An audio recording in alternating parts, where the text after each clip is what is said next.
I thought that in this session we would have a look at the introduction to one of my earlier books, What Everybody Really Wants to Know About Money. It's a bit of a play on the title of a book which was put out in the 1930s to, again, diffuse social credit, and it was called What Everybody Wants to Know About Money. And this was trying to explain the conventional view about money and to discredit the social credit approach to money. So I thought it would be a bit of fun to call the book What Everybody Really Wants to Know About Money, which is why does it dominate our lives. But it wasn't a brilliant choice of title for a book. It's a bit of a mouthful. Dreaming of a day, perhaps, of writing a book with a really catchy title, like The Grip of Death. Now, in the introduction, I've cited the work of an American group who were concerned with what they call your money or your life. They are pointing out that you can spend all of your life trying to acquire the money to sustain yourself, and really you need to get off that bandwagon and begin to think a little bit more seriously about how to survive in the modern world. And so I do rate this work, Your Money or Your Life, Joe Dominguez and Vicky Robin, who wrote this in the about 1992, 94, sometime about that period. It became bestseller in the United States, non-fiction bestseller, and a lot of people have followed their 10-point plan to fight free from in effect, the wage slavery system. And in this book, this is what they have to say at one point. Does it seem odd to think of money as a socially acceptable addiction? But what else could you call a substance or activity that we reach for compulsively, even though it doesn't bring fulfillment? What else would you call something that we are convinced we could not live without? Indeed, the very thought of not having it fills us with fear. What else would you call a need that is intense, chronic, and seen as essential to our sense of wholeness? What else would you call something that goes beyond a rational concern, that fills our daydreams and our night dreams as well? What else would you call something that becomes more important to us than our relationships with family and friends, the acquiring of which becomes an end in itself? What else would you call something that we hoard, building up unreasonably large supplies in order to feel secure? An addiction is a need that's gotten out of control, that's become a cancer, migrating into healthy tissue and eventually consuming the host. Now,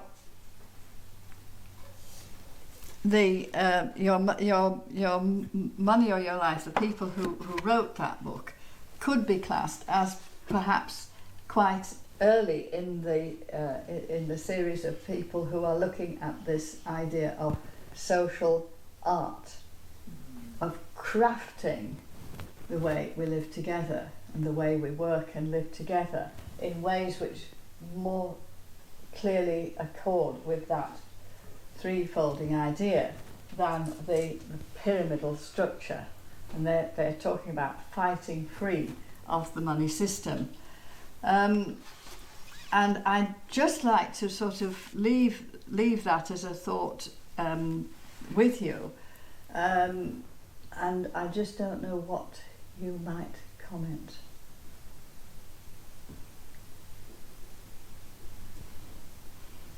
About the idea of money as an addiction. Do we feel frightened? Yes, if we have no money, yeah. If we have no money. At the moment, a lot of the people who have got a lot of money seem to be frightened as well, because they're frightened of losing it. Of losing it, that's right, yes, yes. So, what do we feel then about giving everybody money as a right, access to money as a right? Excellent idea. Good idea.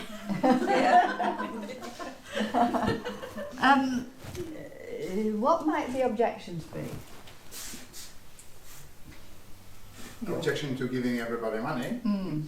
Well, where we come from, I suppose. We know where we come from. Objection.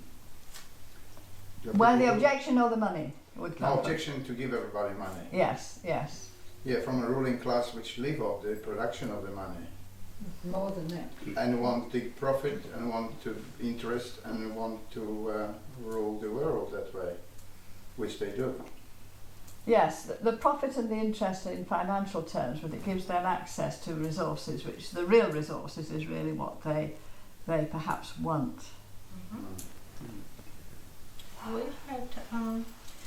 We had a scheme in Australia where the Prime Minister offered so many dollars, hundreds of dollars, to every, what was it, per pensioner, or do you remember that last year what happened? $900 $800 each.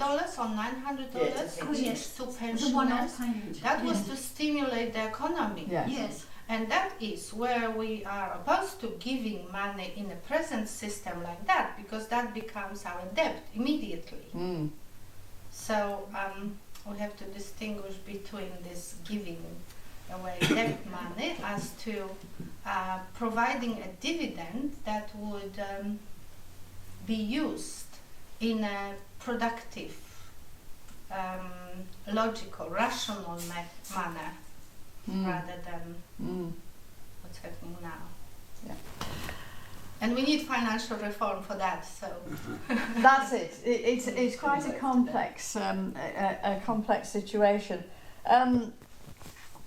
I must admit that I haven't thought this session through extremely carefully, so you can probably gathering that.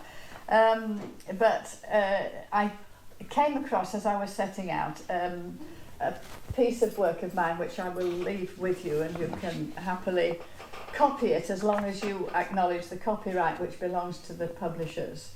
But as long as that's acknowledged with my permission, that's okay. And this was published in the European Business Review in 2005, and it's called "If Citizens' Income is the Answer, What is the Question?" And again, I'll read the beginning of this. It says, "The simple question alluded to in the title of this article is how do we end the wages system? However, that question gives rise to a further question: why end the wages system? What's wrong with it? Or the fundamental question, what is the wages system? It's my contention that all social and environmental reforms which ignore the role of money in directing human activity are doomed at best to be palliative, addressing individual causes for concern whilst ignoring the root causes from which the individual problems stem. As Marx and Veblen were well aware, the wages system lies at the heart of social injustice and ecological unsustainability.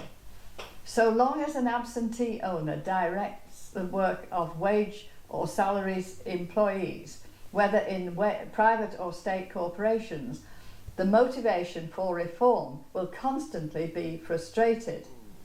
Where money is the master motivation, all other values fade into subsidiary considerations. The major debates currently raging about war, famine, agribusiness, debt, environmental and ecological degradation, GM, world trade and poverty all stem from one cause. People are held into what they are doing because they seek to profit financially from their cooperation with others.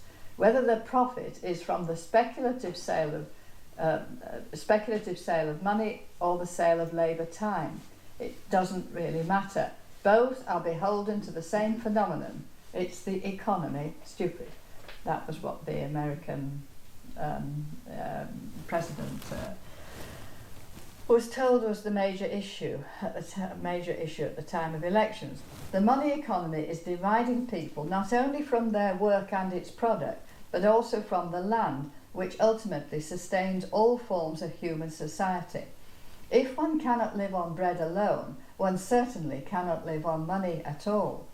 It is absolutely essential that material goods and services exist, and that the resources necessary for the production of those services are cultivated and conserved. The money economy has come to obscure the practical realities of everyday life.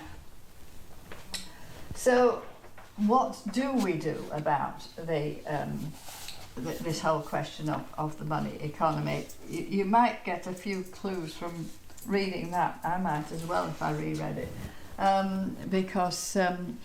but basically the problem is that we have got this sort of money coming down to us from a banking system which we just simply don't understand. Now, it's very easy to follow the fairy godmother that we saw yesterday on the film and say, wave a magic wand and all will be well. But it does need a little bit more thought than that, and this is what Douglas knew when there was the introduction of the social credit government in the state of Alberta in 1935. He distinguished carefully between policy and administration, and was clear that the electorate needs to determine the policy. What should the financial policy be in the particular state? But then you don't expect the electorate to be in the position of the engineers who can design the bridge or the economic policy that is relevant to the particular situation. You call forward the experts then, and you analyse what those experts are going to tell you, and then you demand the answers from the experts, and if the experts can't come up with the answers, you find some other experts that can come up with the answers. So it's not a case of us necessarily being able to juggle the financial figures, juggle the situation, and work out, you know, where is the money coming from, how we're going to create the money, and so on. But at the moment, and it does come into that paper, we have the ridiculous situation where essential jobs like caring for children, caring for the elderly, teaching, and many of the farming above all, are not well rewarded financially. But if people go into banking and the high levels of administration and commerce and wheeling and dealing in finance, and they train perhaps to go in for a business school degree, then they're selected out, and then of course they're fed on up the system, and they're highly rewarded for what they are doing. So the reward system is very, very odd, and we need to have a look at that. And then you have, of course, this whole question of value of money. What is money worth? And again, I told this story of when I was antique dealing, and I came across a table, a nice little coffee table, and I paid £1 for that in a junk shop. And I thought, well, it's probably worth more than £1, you know. I'll mark it up £5, and I thought it was a bit cheap. I'll mark it up to £25, multiplying by £25 and the value of this thing. And just after that, somebody came in, a couple of actors who were travelling around. They looked at this, and they came up and they said, "I'll offer you £200 for it." Oh. I said, "But it's only on at £25. Oh, well, we don't want a table as cheap as that. And they went downstairs where they found an almost identical one on in a different stall, and they bought that for £200. You see? Now, I was, of course, naive at the beginning of my wheeling and dealing days, but when I spoke to other dealers about that, oh yes, they said, yes, you know, we've had, and they quoted example after example of exactly the same thing happening. And then I was talking to the UK Chief Executive Officer or whatever of Welida Company, and he said, yes, we tried to put our prices down and we sold less. So this whole question about money, what is money, how we're dealing with it, and so on, very, very complex. Certainly you cannot just take it as, you know, supply, demand, price, nothing of the sort. I mean, we all know that you've got these brand names, and they stick the brand name on, and an item which costs virtually nothing to make because it's got that designer label on it is going to go up in the price, you see. So where does it get us? Well, my argument is all we can do is think, and that's most important. Think and talk with other people. And the main line of thought is this, that most of us, all of us, have got a money income of some sort. Now, it would be perfectly possible for a law to be passed which said, tomorrow you have exactly the same income as today, exactly the same. But there is a percentage there below which you cannot fall. There is a sort of pension for everybody that will remain there whether you work or not. So if you're fired tomorrow, you do have that basic income there, national dividend, call it what you like.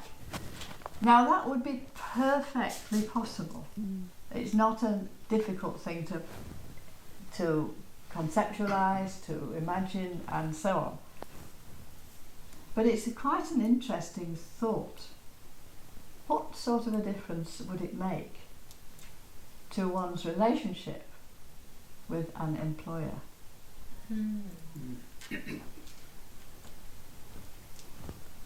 What sort of a change would it make in the whole of society?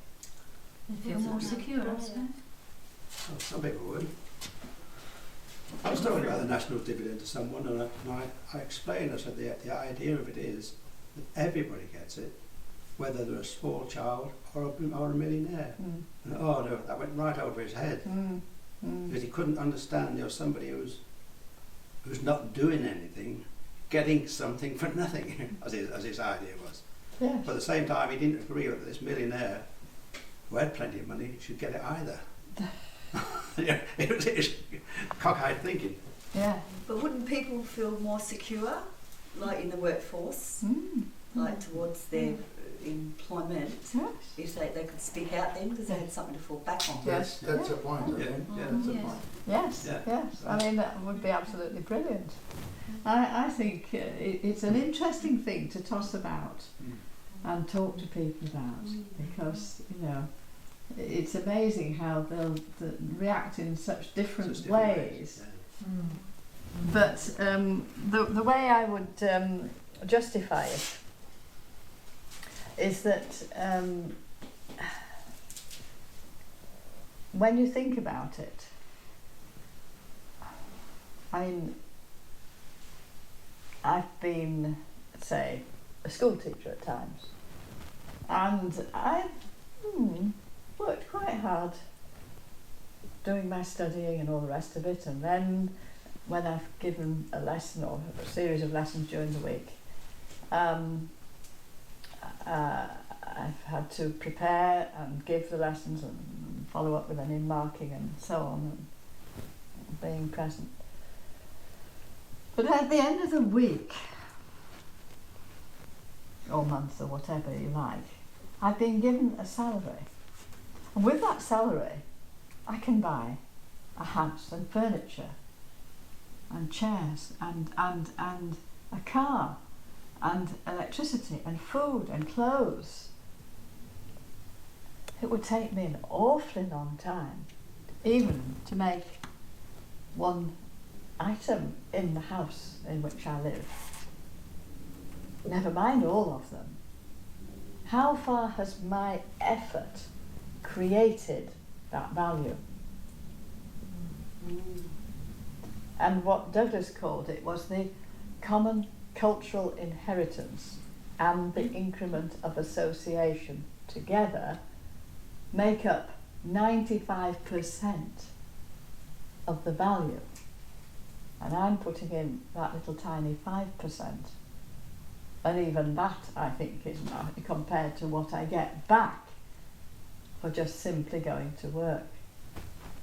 So there's lots of different ways of looking at it. And, you know, I just, are there any more thoughts? There's another one about when you think of a person doing a job, like a teacher or like I did in the Navy. There were 30 of us, 20 of us actually on the same ship, with the same rank, but the jobs within those, I mean, I used to sometimes do 18 hours a day because I got called out. I know one chap, or one particular grade, who did his watch, and that was it. So he did 8 hours a day, every day, and he expected it. I did 18 hours a day and enjoyed it. But Yes, so you should have been paid less. I enjoyed it. Good point. I never thought, I'll go back on that one. Oh dear. But it applies to every grade and every branch and every job, really, doesn't it? Yes, it does. So, Yeah. You were saying that the justification for giving everyone a benefit, a financial benefit, is our heritage and our right, really. Yes. Yes, that's it. I mean, we are getting this benefit anyway, and it's just being accounted in a rather peculiar way, so that we don't get it if we don't do this work. But the work only produces a tiny bit. And what's more, as I've read out or spoken about at some point, a lot of the work can be harmful if you're producing these, plastic rubbish, producing armaments, digging bauxite out of the hillsides and creating, weapons and so on. So a lot of the work at the moment is very destructive. In here, I came across a little pamphlet by the Food Manufacturers Association, and this was quite an interesting little pamphlet, because the person in charge was addressing the group, and they said, well, there is only one food manufacturer, and that's God. What we actually do is process the food. And the food that people are eating now, meat, potatoes, vegetables, fruit and so on, is exactly the same fruit as it was before the Industrial Revolution. Only now we are packaging, processing, transporting, and we are adding financial value. He didn't say, and reducing the food value, but that was actually the truth of the matter. So it's all very, very complicated. And I'm going to leave you to unravel that all yourselves. Leave these things with you. And, thank you for listening. Thank you. It was a godsend.